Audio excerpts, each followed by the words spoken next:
Kenapa? Pertama, kalau tidak ditutup seperti itu, akan datang para sahabat. Siapa yang mendengar hadis ini? Kalau di majelis itu ada 50, ada 100, maka Nabi akan mengatakan, anta minhum, kamu dari dia, kamu dari mereka, anta minhum, kamu dari mereka. Semua seperti itu. Maka akan merasakan kelelahan Nabi ataupun kecapean. Dan juga perkara yang lain, semua manusia tidak sama. Maka Nabi mengetahui ada fulan dari sahabat yang seperti Ukasyah, dari mereka orang-orang yang masuk surga tanpa hisab dan tanpa iqab. Dan ada yang para sahabat tidak mentahqiq tauhid. Dan seperti kami sebutkan, bahkan ada sahabat di zaman Nabi yang apa? Disebutkan penghuni api neraka. Seperti hadis Sahal bin Sa'ad diriwayatkan oleh Imam Al-Bukhari, di saat Nabi berjihad, barang siapa yang ingin melihat seseorang calon api neraka, lihat orang ini. Maka para sahabat terheran, bagaimana orang ini calon api neraka padahal dia berperang bersama Nabi dan sahabat Nabi. Maka diketahui, diikuti oleh para sahabat, ternyata dia bunuh diri karena luka-luka yang menganga dan sakit di medan perang, dan tidak bisa kembali ke base camp karena sudah dalam keadaan tercabik-cabik tapi belum mati.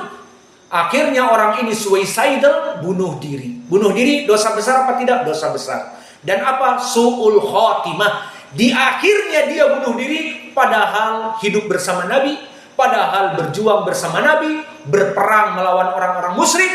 Ini menjadi poin pendalilan bahwa yang hidup di zaman Nabi bertingkat-tingkat. Ada yang mentahqiq tauhid, ada yang hidup dalam keadaan kemaksiatan. Contohnya orang ini. Bahkan Nabi dengan jelas calon penghuni api neraka, lihatlah orang ini. Lihatlah semasa hidupnya. Lihatlah apa yang dilakukan. Maka di saat dikabari, ya Rasulullah, orang ini bunuh diri, Nabi mengatakan apa? Innamal a'malu bi khawatimiha. Innamal a'malu bi khawatimiha. Bahwa sungguhnya hasil akhir, the last destination, seseorang masuk surga dan masuk neraka dari amalan-amalan akhirnya. Meskipun dia di masa mudanya misalnya berbuat buruk, di masa mudanya dia preman, tukang malak, tukang mendolimi para pedagang dan yang lainnya. Namun di hayat akhirnya dia bertobat dan mengembalikan dari dosa-dosanya dan dimaafkan oleh orang-orang kampung di sekitarnya, maka dia tidak mempunyai dosa-dosa, kemudian mati dalam keadaan husnul khotimah, masuk surga. Dan di sini sahabat yang berjuang bersama Nabi dan melaksanakan peperangan, di ujungnya mati bunuh diri, masuk api neraka. Poin pendalilannya di sini, kenapa Nabi mengatakan sabaqaka Ukasyah untuk menutup pintu pertama tadi. Kalau dibuka pintu ini, semua orang akan meminta. Dan Nabi akan mengatakan, anta minhum, kamu dari mereka, anta minhum, terus. Dan yang kedua, Nabi mengetahui di antara mereka ada yang berhak masuk surga tanpa hisab, tanpa iqab, dan ada yang tadi kami sebutkan di hadis Sahal bin Sa'ad, bahkan masuk api neraka. Tidak semua dari para sahabat mungkin masuk kepada kelompok ini yang hadir di depannya. Maka ini dari kecerdasan Nabi, bagaimana Nabi menutup perkara ini. Dan juga yang terakhir, husnu khuluqi rasul, husnu khalqihi sallallahu alaihi wa ala alihi wasallam.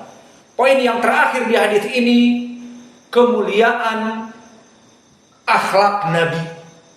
Bagaimana poin pendalilannya? Maka dari para sahabat yang datang kepada dia, pertama Ukasyah meminta didoakan, kemudian yang lainnya, aku juga ya Rasulullah, aku juga ya Rasulullah. Sabaqakum Ukasyah. Cukup Ukasyah telah mendahului kalian, maka ini adab yang baik. Kenapa? Kalau Nabi mengatakan, oh tidak, kamu tidak seperti Ukasyah, Ukasyah lebih baik dari kamu, mungkin akan sedih. Atau oh tidak, kamu malah masuk neraka dulu, baru masuk surga. Yang lain lagi dikatakan, oh tidak, kamu akan dihisab, dosa-dosa kamu lebih banyak dari kebaikan kamu misalnya. Maka dari husnul khuluq Nabi, Nabi cukup menutup dengan Ukasah lebih dahulu meminta, maka kamu keduluan Ukasah. Itu maknanya. Sehingga udah selesai, jangan ada yang minta lagi. Paham? Maka inilah dari masail yang bisa kita berikan. Dan sekarang kita masuk atau sudah ada? Sudah ada dari tadi.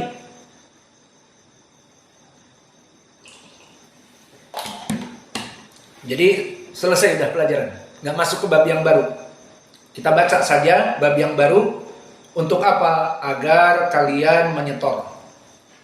Selesai dari bab yang ketiga. Sekarang kita masuk kepada bab yang keempat. Dan ini kalian hafalkan untuk setor besok. Jika Allah memanjangkan umur kita. Babul khawfi minasyirk. Bab rasa takut dan kengerian kepada perbuatan kesyirikan. Maka di bab ini akan dibahas oleh penulis dari dalil-dalil Al-Quran dan Sunnah tentang bagaimana permasalahan kesyirikan yang sangat buruk efeknya dan bagaimana para nabi dulu meminta selamat untuk anak-anak generasi seterusnya terjauh dari kesyirikan. Maka beristidlal yang pertama di surat An-Nisa. Innallaha la yaghfiru an yushraka bihi wa yaghfiru ma duna dzalika liman yasha. Maknanya Allah pasti tidak akan pernah mengampuni orang-orang yang berbuat kesyirikan dan belum taubat atasnya. Apa maknanya di sini? Poinnya rasa takut kita kepada kesyirikan. Contohnya, para dukun di saat bekerja sama dengan iblis dan syaitan membuat pesugihan, membuat santet, membuat teluh, dan mereka menjadi perantara antara manusia dengan jin dan syaitan. Ada yang pingin tuyul, maka harus diberi makan dengan darah, disembelihkan bla bla bla, menyembelih karena Allah, karena selain Allah kepada syaitan. Siapa perantaranya? Si dukun yang dinamakan di zaman now dengan nama yang baik apa? Paranormal. Maka dengan mendengar kalimat paranormal jadi bagus. Di zaman now paranormal berdasi dan juga menggunakan jas dan menggunakan pakaian yang bagus dan sepatu pantopel dan juga membawa tas elegan.